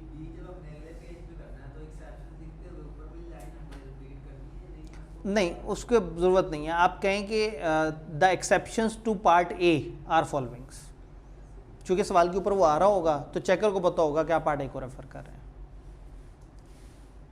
अब दुख होगा जब आप 3 लाइनों में पार्ट ए ख़त्म कर लेंगे और पूरा सफ़ा ज़ाया करना पड़ रहा होगा। बिल्कुल तरस नहीं खाना आई कैप पे, वो नहीं खाता। कानून कानून है। फाइनल में 53 नंबर लिए एक बच्चे ने एक पेपर में, और उसने 2 पेपर नहीं दिए थे जो मिनिमम आई कैप ने कहा था। आई कैप ने उड़ा दिया, जो कानून नहीं फॉलो करा। इवन उसने एक MSA का पेपर दिया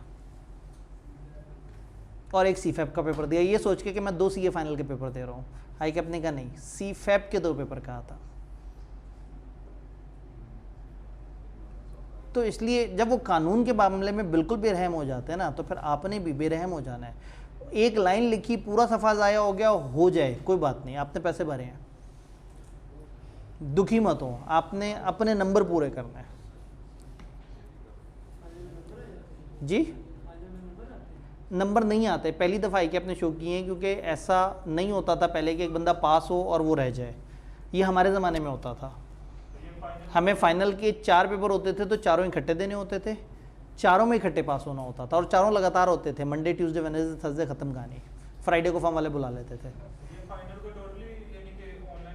फाइनल अब साल के अंदर आई कैप ऑनलाइन करने लगा है। वो कहें कि वो लैपटॉप आप ले आएँ, पावर और इंटरनेट हम दे देंगे।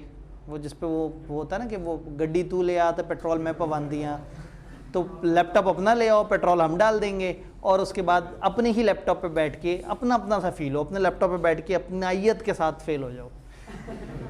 तो अब वो सारा लिखना है आपने, कंप्यूटर पे टाइप करके वो करना है, और तकरीबन 1-1.5 साल बाद ये मैंडेटरी होगा और फिर फिजिकल पेपर ख़त्म हो जाएगा। और खुदा ना खास्ता अगर ये तजर्बा कामयाब हो गया तो कैफ लेवल पे भी आ सकता है। तो इससे पहले कि हम इस पर ज़्यादा दुखी हों और हमारा अगला चैप्टर स्किप हो जाए, जल्दी से आगे चलते हैं। हमने ज़रा ज़्यादा टाइम लगाया क्योंकि हम साथ साथ चीज़ों को समझ भी रहे थे। ये मैंने इसलिए आपको सबसे एंड वाला टाइम दिया है कि हमारे पास टाइम की वो ना हो, बाउंड्री ना हो, हम आज़ाद खेलें।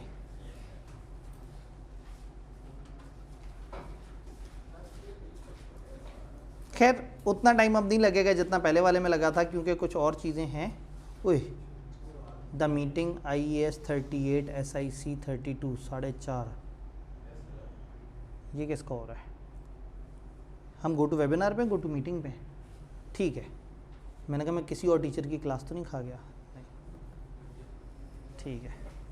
पुराने ज़माने में एक कमरे में 2 क्लासें एक वक्त में नहीं हो सकती थी, अब एक लाइसेंस पे 2 क्लासें नहीं हो सकती। ठीक है, मैं गो टू वेबिनार के लाइसेंस पे, वो गो टू मीटिंग का आया था मेरे पास। चल जा भाई, प्यारे भाई।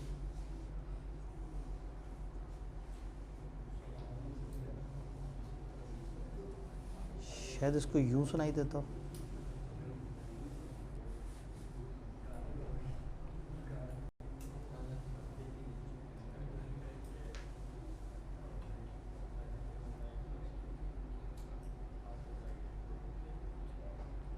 एक बात मुझे समझ आ गई, अगली क्लास मुझे अपनी डिवाइस के साथ ही करनी चाहिए।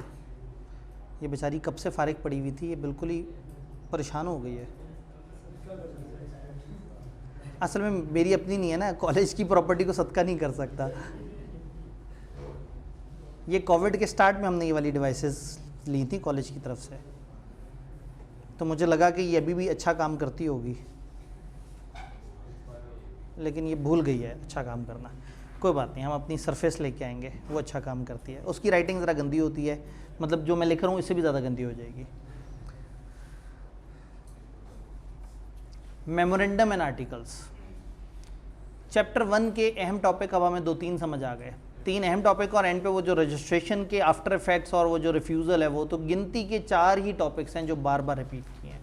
फिर वन ऑफ 1-2 सवाल हैं, जैसे मेंबर वाला आ गया और ये 20 बंदों वाला आ गया। अदरवाइज अगर आप देखें तो मेनली आई कि अपने 3-4 टॉपिक्स को बार बार घसीटा है। जी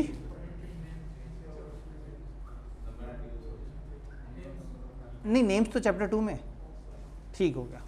ऑब्जेक्शन ओवर रूल्ड। ले जी, memorandum and articles. On January 1, 2010, Star International Limited, a company incorporated in Italy, acquired majority shareholding in Beta Industries Limited, a company listed on KSE, Karachi Stock Exchange. SIL wants to change the name of Beta Industries Limited to Star Industries Pakistan Limited, as is believed that on account of international reputation of Star International, the local sales will improve substantially. एक ऐसा जुमला जिसके आप फ़ज़ाइल में खोए रहते हैं कि एक इंटरनेशनल कंपनी है, उनकी एक लोकल वो है, एक कंपनी है उनके पास, वो कंपनी स्टॉक एक्सचेंज पे लिस्टेड है, उस कंपनी का नाम वो चेंज करवाने के बारे में सोच रहे हैं, उस नाम चेंज होने से रेपुटेशन वगैरह थोड़ी सी बेहतर होगी और वो इस तरह से सोच रहे हैं। ये सारी बातें, इसके आगे ना मेरा दिल करता है यहाँ एक जुमला लिखें जो उर्दू में होगा कि ऊपर दी गई बकवास को साइड पे रख के नीचे सवाल को ध्यान से पढ़ें। अगर मैं इसको लीगल अल्फाज में कहूँ तो notwithstanding anything contain and without the prejudice of the foregoing provisions of the above paragraph, kindly हमें नीचे से जवाब दें। तो जवाब, सवाल कुछ और है। सवाल ये कि बताएं कि वो क्या प्रोसीजर है जो चेंज ऑफ नेम के लिए फॉलो करना होता है, और दूसरा वो कंडीशंस जो आपने आफ्टर चेंज कंप्लाई करनी होती है। लेकिन कमबख्त ये सिनेरियो दे दिया, अच्छे भले टाइप 1 को टाइप 2 बना दिया। जब टाइप 2 बना दिया, जब उन्होंने एक मोटा सा पैराग्राफ लिखा है तो उनकी इतनी ख्वाहिश ज़रूर है कि बच्चे एहतराम करें। तो उन्हें कहा the procedure that would have to be followed to change the name of company. तो आप हेडिंग देना चाहें तो आप कहें procedure that would have to be followed to change the name of company by फलाना, या अगर आप ज़्यादा अच्छी इंग्लिश जानते हैं तो आप कहें फलाना कंपनी शेल फॉलो फलाना procedure, following procedure to change the name. बात समझ रहे हैं? और नीचे आपने नेम चेंज का रट्टा लगा दिया, वो स्पेशल रेजोल्यूशन पास करें, ऐसे करें वैसे करें। फिर क्या कंडीशन कंप्लाई करनी होंगी आफ्टर द चेंज, तो हम कहेंगे after the change of name ये कंपनी को फॉलोइंग कंडीशन कंप्लाई करनी पड़ेंगी। और फिर नीचे लिख दें कि 90 दिन तक वो साथ साथ दिखाएं, लीगल डॉक्यूमेंट्स उसी तरह से वो हो जाएंगे, नया सर्टिफिकेट होगा, वो सारी बात। तो ये टेक्निकली 8 नंबर का सवाल तो रट्टे वाला है, लेकिन ऊपर का सिनेरियो देने के बाद तो कंपनी लॉ के हर सवाल में 1 नंबर बड़े आराम से स्किप हो सकता है, मिस हो सकता है, अगर आप रिक्वायरमेंट का एहतराम ना करें। तो बहुत अच्छे रट्टे के बावजूद भी देखें, अगर पेपर में 6 नंबर का सवाल एक बड़ा सवाल है तो आपके पेपर में तकरीबन 2 नंबर, 3 नंबर, 5 नंबर, 4 नंबर के सवाल भी हो सकते हैं। आप इजीली एक्सपेक्ट कर सकते हैं कि आपके पेपर में 24 से 26 पार्ट्स होंगे, तो हर पार्ट का 1 नंबर बड़े आराम से मिस हो जाता है। तो आप जब खेलेंगे ही 75 की गेम तो उसमें से 50 आसान नहीं है। तो हर सवाल सही होने के बावजूद भी आपका 1 नंबर खा जाएगा, क्योंकि देखिए ये सवाल देखते साथ ही आपके अंदर से जो रट्टे वाली हेस है वो फ़ौरन से जागी और आपने पहले का भी जवाब दे दिया, दूसरे का भी जवाब दे दिया, बहुत अच्छा जवाब लिखा, आपका 1 नंबर कम से कम कटता है, क्योंकि आपने उसको रिलेट ही नहीं किया सिनेरियो के साथ। हालांकि आप समझते हैं कि ज़रूरत ही नहीं थी रिलेट करने की, लेकिन चूंकि उन्होंने बेचारों ने सिनेरियो बना के आपसे पूछा है तो अब उनका एहतराम करने के लिए आपको ऐसा करना पड़ेगा। Done. Narrate the responsibility of company और director in any of in the following circumstances. एक सवाल होगा जिसके कई पार्ट होंगे, जिनमें से एक पार्ट उठाया जो इस चैप्टर से रिलेट करता है। Alteration in articles of association of companies approve by passing a resolution in annual general meeting. Articles में एक अल्ट्रेशन अप्रूव हुई है एजीएम के अंदर, बताएं कंपनी या डायरेक्टर्स की क्या जिम्मेदारी है।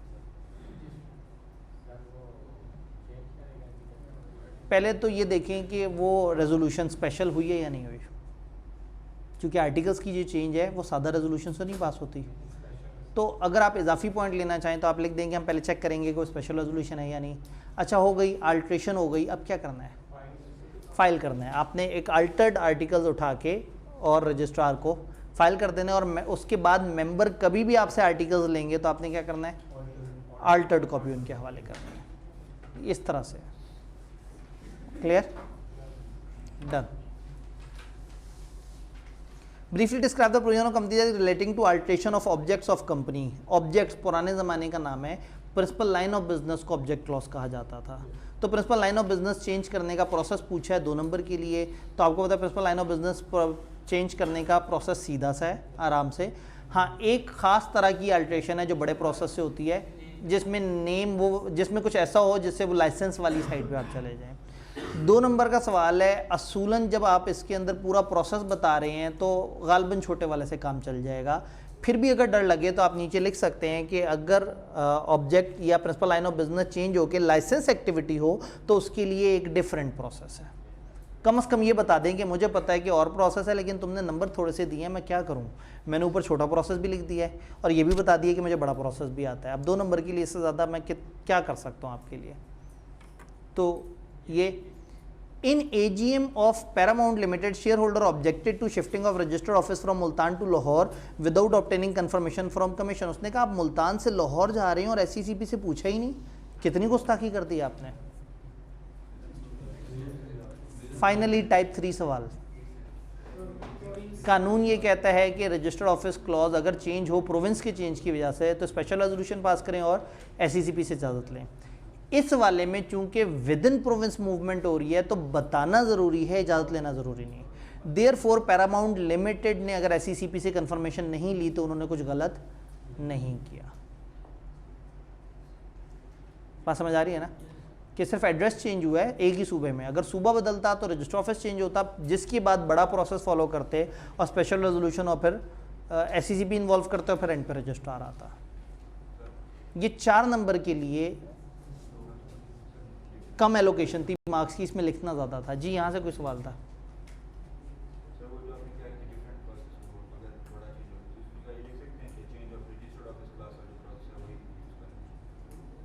हाँ, मतलब अगेन मैंने कहा कि आप यहाँ लिख दें कि वो उसका प्रोसेस डिफरेंट है, या आप कह दें कि we shall follow the same process as change of registered office, चल जाएगा काम। डन। जल्दी से आगे चलते हैं, तो मज़े का चैप्टर निकला। Describe the restriction that have been mentioned in companies act regarding selection of names of company. फंस गए। 2 तरह की रिस्ट्रिक्शंस है। 6 नंबर का सवाल है, अगर ये 5 नंबर का भी होता तो भी दोनों लिख देनी चाहिए। 4 या 4 से कम होता तो फिर थोड़ा सा सोचते। मेरे तो ख्याल में 4 पे भी सोचें मत, ज़्यादा लिख दें, खैर है, रिस्क नहीं लेना, ठीक है। और अब 6 नंबर तो बाहर हाल इतने ज़्यादा हैं कि इनके लिए वो सारी लकीरें खींच दी जाएं पेपर में। तो आपने यहाँ पे जो सिरे से प्रोहिबिशंस हैं वो भी लिख देनी है, और वो जो SCCP की अप्रूवल चाहिए वो भी लिख देनी है। Director of world wide Motors limited and it's subsidiary Worldwide Auto Private Limited have decided in their respective board meeting to shift their register office to Landmark Center Lahore. 2 कंपनियां, दोनों कंपनियां लाहौर उठ के आ रही हैं। प्रेजेंट एड्रेस एक कंपनी का लाहौर का ही और दूसरी पेशावर, तो एक लाहौर से लाहौर आ रही है और एक पेशावर से लाहौर आ रही है, ठीक है। तो पेखोर टू लाहौर जो है वो पेखोरता नहीं, क्या होता है पश्तो में, पेखोर से लाहौर को क्या कहते हैं,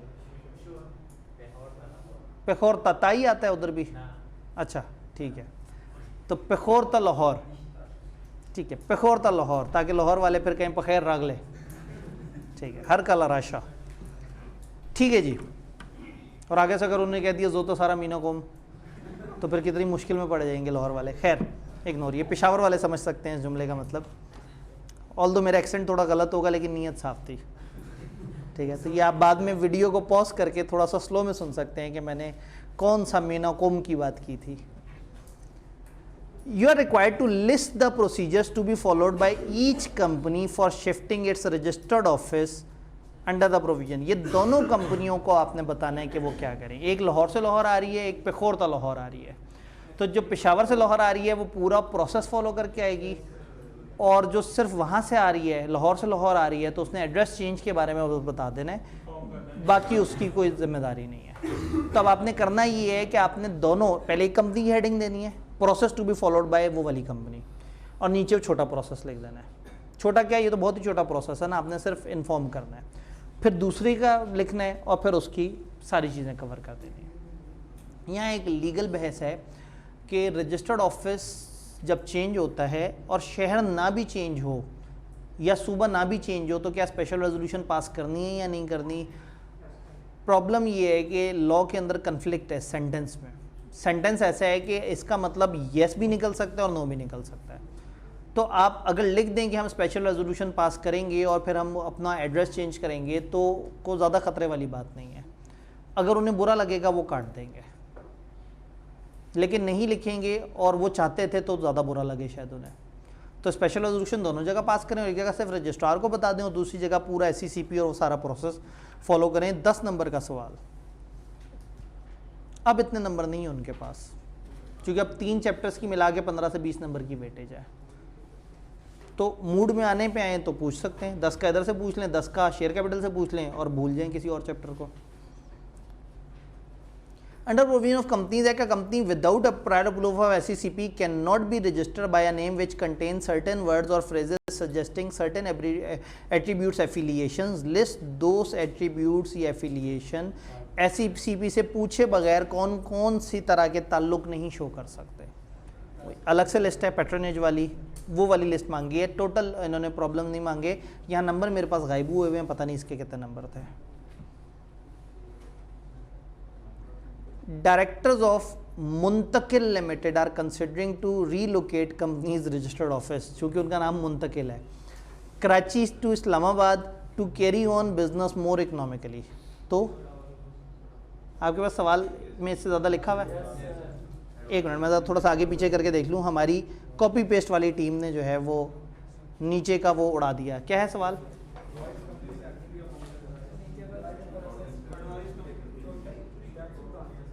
ठीक है जी, थैंक यू।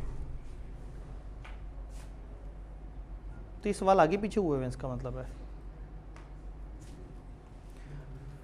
ठीक, तो मुंतकिल लिमिटेड रीलोकेट करना चाह रहे हैं और सवाल ने हमसे स्टेप्स मांगे हैं जो कि मेरे पास यहाँ लिखे नज़र नहीं आ रहे। हमारा कॉपी पेस्ट डिपार्टमेंट थोड़ा सा जो है वो कर दिया और साथ साथ ऑडिट हो गया, तो बस अभी ऑब्जर्वेशन नोटेड। अब जो है वो अगली स्लाइडों पे चीज़ें थोड़ी बेहतर होंगी। अच्छा, एक आध सवाल भी मैं खा गया हूँ बीच में, आपका और मेरा नंबर भी फ़र्क आ रहा है। तो अब स्टेप्स क्या होंगे?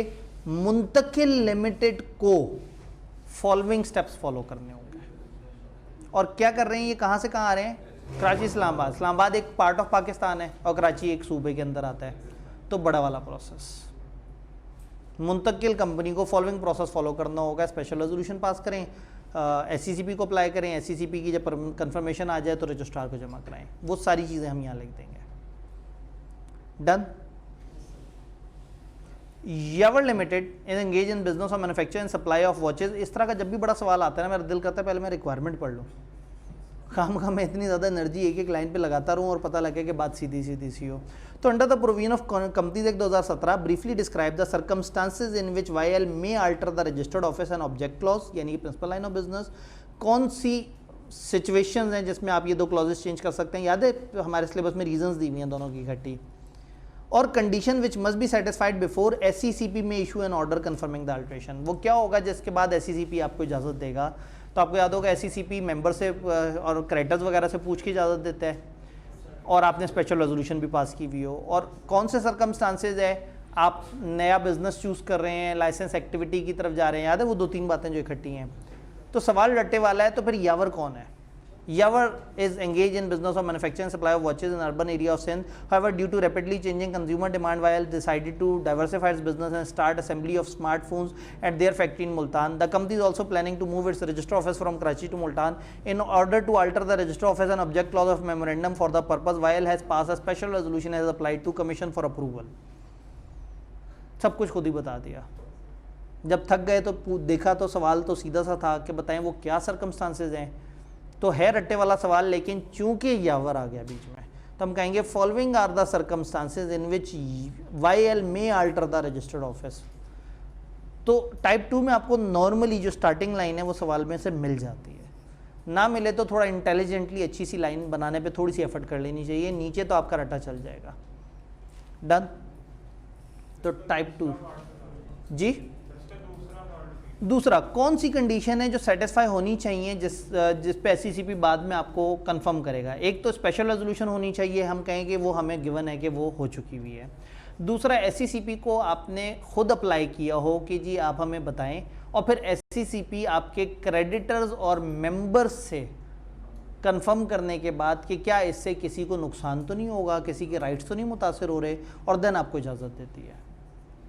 तो वो वाली बात, नंबर्स थोड़े से ज़्यादा हैं, उस ज़माने में ज़रा ज़्यादा डिटेल से लिखा होता था हमारी किताब में, हमारी किताब में 1-2 लाइनों में सारी बात लिखी हुई है। डन। पुराने टीचर से पढ़ने का फ़ायदा होता है, आपको बता सकता है कि उस ज़माने में आईकेप की किताब में क्या होता था और अब क्या होता है। एक दफ़ा 2012 में एक कोड ऑफ कॉर्पोरेट गवर्नेंस आया जिसमें लिखा था कि ये 2016 में जाके एक्सपायर होगा, 2016 तक उसके कुछ रूल्स दिए हुए थे। तो मैंने सोचा कि इन्होंने तो बड़ा आगे तक अगले 4 साल के रूल्स बता दिए। फिर 2016 में भी जब वही कानून पढ़ा रहा था, मैंने कहा मैं कितना पुराना हो गया हूँ कि जब ये आया था और जब ये फौत होने वाला है, मैं दोनों टाइम पे हयात हूँ और जो है ना मैं पढ़ा रहा हूँ। पुराने ज़माने में तो वो 1857 में और जनाब 1872 में और 1881 में कानून आते थे। वो आपका ज़माना जालियत था, ग्रुप ए था। ग्रुप बी में अब आप मौजूद हो गए हैं, इस वक्त आप लेटेस्ट कानून पढ़ते हैं 2017 वाले, और वो भी ये बीच में सिक्योरिटीज़ एक्ट 2015 का एक और कानून भी आपके सिलेबस में, डिविडेंड की डिस्ट्रीब्यूशन की रेगुलेशन, जिसमें से सिर्फ 1-2 लाइनें उठानी है कि वर्किंग डेज किसे कहते हैं, और वो 10 दिन वाली बात। एक और भी कानून है आपके सिलेबस में, डायरेक्टर की जो वो है, इंडिपेंडेंट डायरेक्टर की रेगुलेशंस हैं, जिसमें से वो वेबसाइट और वो डिस्क्लेमर वाली बात है। तो आपने तो इग्नोर कर देना, आपने तो बस जो किताब में लिखा हो याद कर लेना है। ये तो हमारे मसले हैं ना कि कौन सा लॉ है पीछे। चलें जी, ये हो गया हमारा शफीक एंड राहत, ठीक है, अंग्रेजी लिखनी पड़ेगी। Intent to establish limited liability company Lahore for manufacture of edible oil, edible oil बनाना चाहते हैं ये। Under provision of companies act 2017 advise them with regard to following factors to be consider while selecting the name of company, name which may require prior approval of SCCP. दोनों ही तरह की बातें खुद ही से पार्ट्स बना के पूछ लिया। जब उन्होंने खुद ही पार्ट बना के पूछ लिया तो हमने लिखना है, लेकिन दुख ही है कि अलग अलग सफ़े पे लिखना है। तो इस पर नहीं दुखी होना, उनके पेपर ज़ाया करके खुशी महसूस कीजिएगा।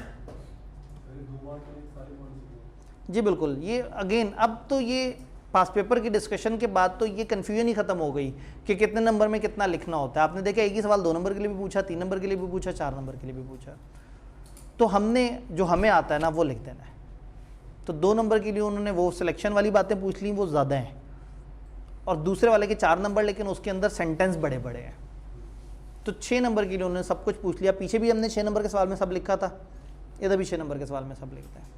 लेकिन इस दफ़ा शफीक और रफ़ीक के बारे में बताना ज़रूर है कि शफीक एंड रफ़ीक को फॉलोइंग बातें ध्यान में रखनी होंगी। Printing private limited want to change its name to printing and marketing private limited. क्या खूबसूरत चेंज लेके आए हैं। Under the provision of companies act describe the steps to be followed by PL for changing its name and matter to be complied with after the change of name. नाम के change का process और after effects of change दोनों चीज़ें पूछ ली। 5 number का सवाल, चूँकि पीएल है तो फिर हमने कहना है कि पीएल को फॉलोइंग चीज़ें काम करना होगा और आफ्टर द चेंज फॉलोइंग काम करना होगा। डन। कितना मज़ा है कि आप लिखें कि पीएल को ये प्रोसेस फॉलो करना होगा, स्पेशल रेजोल्यूशन पास करें, रजिस्ट्रार को जमा कराए, और फिर आगे आप लिखें कि पीएमपीएल, ये पीपीएल थी, पीएमपीएल को फॉलोइंग चीज़ फॉलो करनी होगी after the change of name. क्योंकि after the change of name वो क्या बन गई है, पीएमपीएल।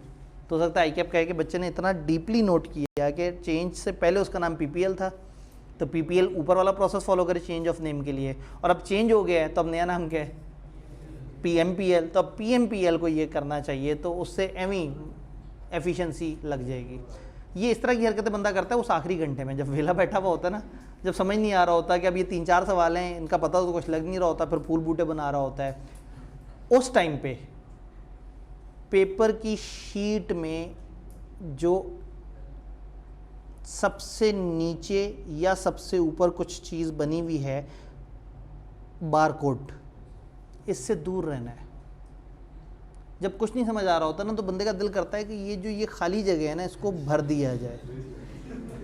ये अगर आपने इस बारकोड के साथ छेड़छाड़ कर दी ना, आपका ये पेज स्कैन नहीं होगा, उसके आपको 0 नंबर मिलेंगे। तो इसलिए दिमाग कहीं पे भी चल रहा हो ना, क्वेश्चन पेपर अपने आंसर शीट के ऊपर खड़ा कर देना है कि जो भी रंग बूटे बनाने हैं वो जैसे वहाँ पे 6 लिखा हुआ होगा कहीं पे, तो आप उसके बीच में वो कर रहे होंगे, रंग भर रहे होंगे। वो उस वक्त ना सिर्फ दिमाग गोल गोल बंदा घुमा रहा होता है, इधर उधर देख रहा होता है, सारी इधर उधर देख रहे होते हैं, सारी बड़े परेशान होते हैं और आप दिमाग चला रहे होते हैं। तो उस वक्त ना आप गैर इरादी कुछ हरकतें कर रहे होते हैं।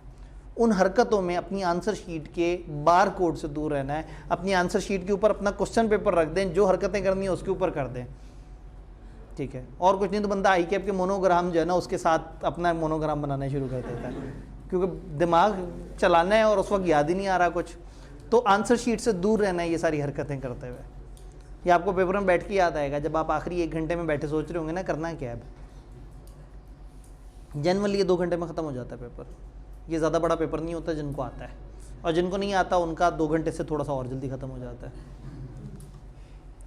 Under provision of companies act briefly describe the term special resolution. गुस्ताखी, ये पिछले चैप्टर में क्लासीफाई हुआ है। उस वक्त ये यहाँ होता था, फिर बाद में पीछे चला गया। आपको याद होगा मैंने भरपूर एहतजाज रिकॉर्ड कराया था कि स्पेशल रेजोल्यूशन चैप्टर 2 में होना चाहिए, 1 में नहीं होना चाहिए। तो बहरहाल इसको वहाँ पे फेंक देते हैं। सागा लिमिटेड, और स्पेशल रेजोल्यूशन के साथ आपने वो बात ज़रूर लिखनी है, 21 दिन से कम भी हो सकता है। सागा लिमिटेड लिस्टेड कंपनी है। 2 क्लासेज ऑफ ऑर्डिनरी शेयर्स हैं, क्लास ए और class B. In order to attract foreign investor, director intend to issue a new class of ordinary share, class C, with no voting rights. Very good. Currently, SL's memorandum and articles of association do not contain such class of share. Under the provision of Companies Act, briefly describe the steps which the director should take prior to issuance of Class C shares. Procedure for issuance of shares is not required. उन्होंने कहा shares issue करने का process required नहीं है, आपने class C shares issue करने हैं और इशू का प्रोसेस नहीं पूछा गया। तो फिर पूछा क्या गया? उन्होंने कहा आपके आर्टिकल्स में मेमोरेंडम में गुंजाइश नहीं है इसकी, तो इसका मतलब आपको उसमें गुंजाइश निकालनी है। इसका मतलब है कि यहाँ 2 तरह की चेंजेस हो रही हैं। मेमोरेंडम में शेयर कैपिटल क्लॉज चेंज हो रही है और आर्टिकल्स में राइट्स वाली बातें चेंज हो रही हैं। तो आर्टिकल्स की चेंज का प्रोसेस आपने चैप्टर 2 से लिख दिया और मेमोरेंडम की चेंज का प्रोसेस आगे से। तो ये एक लॉजिकल सवाल था जिसमें आपने सोच के समझ के और फिर वो करना था कि आपको मेमोरेंडम भी चेंज करना पड़ेगा और आर्टिकल्स भी चेंज करने पड़ेंगे। डन। चलते हैं आगे, वक्त कम और मुकाबला सख्त। अगले हमारे सेशंस थोड़े से फास्ट होंगे भाईजान।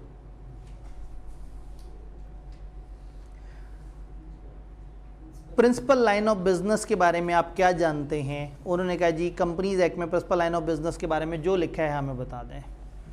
टाइप 1 सवाल है, आपको शुरू में 3-4 लाइनें लिखी नज़र आई, लिख दें। नाम से कमेंसरेट करता हो। प्रिंसिपल लाइन ऑफ बिजनेस जो है वो चीज़ है जो बताए कि आपका मेन बिजनेस क्या है, वो जो बिल्कुल शुरू में। और वो प्रिंसिपल लाइन ऑफ बिजनेस वो जो सब्सटेंशियल ऑफ एसेट्स और रेवेन्यू वाली बात है वो यहाँ पे आप लिखते हैं। यानी 5 नंबर के लिए जो कुछ आप ना प्रिंसिपल लाइन ऑफ बिजनेस के बारे में। असल में प्रिंसिपल लाइन ऑफ बिजनेस लिखा, उसका चेंज नहीं लिखा, लेकिन फिर भी अगर डर लग रहा होता है लिख दें, लेकिन प्रिंसिपल बिजनेस भी अच्छा खासा हो जाएगा।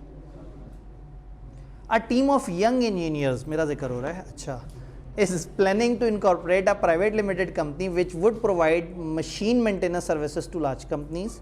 The company would initially be incorporated with a share capital of 20 million. However, the engineers are not certain about following matters: registration and signing of articles of association.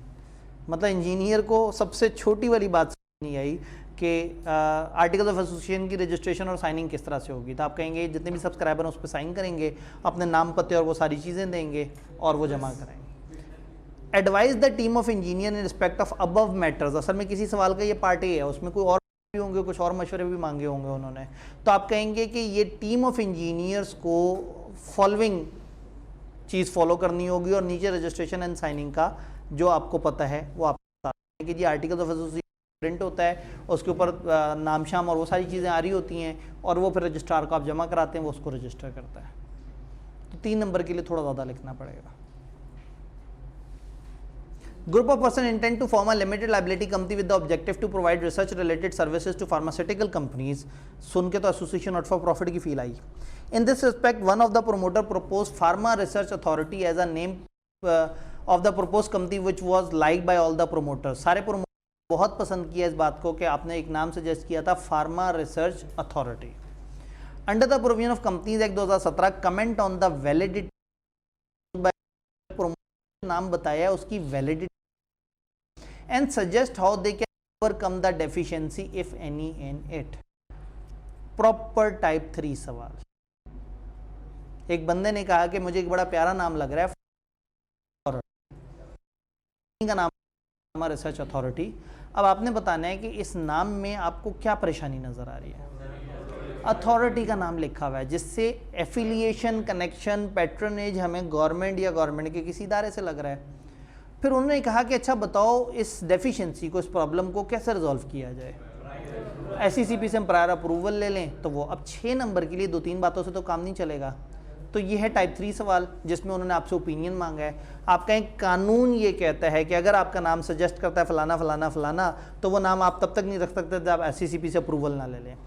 In this situation pharma research authority के नाम से authority के word ये feel दे रहा है कि इसका कोई कनेक्शन है गवर्नमेंट से। नीचे सोल्यूशन, देयरफॉर हम ये नाम तब तक नहीं रख सकते जब तक कि हम एससीसीपी से इसकी इजाज़त ना ले लें। तो इसको 3 स्टेप्स में, जिसमें पहले लॉ बताते हैं, फिर सिचुएशन डिस्कस करते हैं और फिर एंड पे अपना जवाब बताते हैं। याद है ना 3 स्टेप्स? इंच अगर आप उस तरफ जाना चाहें तो आप उस तरफ भी जा सकते हैं, अदरवाइज इस वक्त उन्होंने टोटल वैलिडिटी नेम के ऊपर पूछी है। ठीक है, ये भाई ने भी बात की, वो कह रहे हैं चूंकि एंड पे लिमिटेड नहीं लगा हुआ, तो अगर आप ये कहना चाहें कि लिमिटेड वाले वो लिमिटेड ना लगाने वाला फीचर एंजॉय करना चाहें तो ये फिर नॉट फॉर प्रॉफिट की शर्तें भी फॉलो कर सकते हैं। तो थोड़ा सा आप आंसर उधर से भी कर सकते हैं और नेम के अंदर से अच्छा खासा आंसर हमारे पास ऑलरेडी मौजूद है, क्योंकि हमें इस सवाल को किसी एक चैप्टर में क्लासीफाई करना था। आप दोनों से मिक्स करके भी जवाब दे सकते हैं। नहीं, असल में लिमिटेड लायबिलिटी तो नॉट फॉर प्रॉफिट की भी होती है, सिर्फ वर्ड लिमिटेड गायब होता है। ML listed company है, engaged in business of fish farming. As part of expansion plan, board has decided to invest in poultry and dairy business. लो जी, मछलियों के बाद अब वो पोल्ट्री और डेयरी में भी आने लगे हैं। बड़ा XCM वाली फीलिंग आई हमें। For which principal line of business is required to be changed. Under the provision of companies act बताएं कि MLs अपने प्रिंसिपल लाइन ऑफ बिजनेस को चेंज करने का क्या प्रोसेस फॉलो करे। टाइप 2 सवाल, ML का इशारा देके और नीचे अपनी बात सारी लिख देनी है। आपकी पसंदीदा स्लाइड, काफ़ी अजियत से आप मुझे बर्दाश्त कर रहे थे, फाइनली जो है वो। तो ये 2 चैप्टर्स की हमने डिस्कशन की। कल हमारा ऑफ है, परसों हम 2 और चैप्टर्स को डिस्कस करेंगे इंशाल्लाह ताला, और परसों क्लास के बाद ही यहाँ से काफ़िले की सूरत में हम अपने हाईटी के लिए रवाना हो जाएंगे। हाईटी का टाइम नॉर्मली 5 से 7 टाइप का होता है, तो हो सकता है वो 5:15 से 7:15 हो या 6:45 से 6:45 हो। व्हाट्सएवर जो भी टाइम होगा हम अपने इसको उसके हिसाब से एडजस्ट कर लेंगे। ऑडिट के लिए 10-15 मिनट का मार्जिन निकाल लेंगे। तो आपको अपने अपने रजिस्टर्स साथ लाने होंगे और आपको रिकॉर्ड साथ रखने होंगे कि इनमें से किस किस ने मिड टर्म नहीं दिया। नहीं, मिड टर्म देने में ये पास वाली तो ये इतने हम जालिम नहीं है साहब। ठीक है, मिड टर्म दिया हो, पास होना शर्त नहीं है।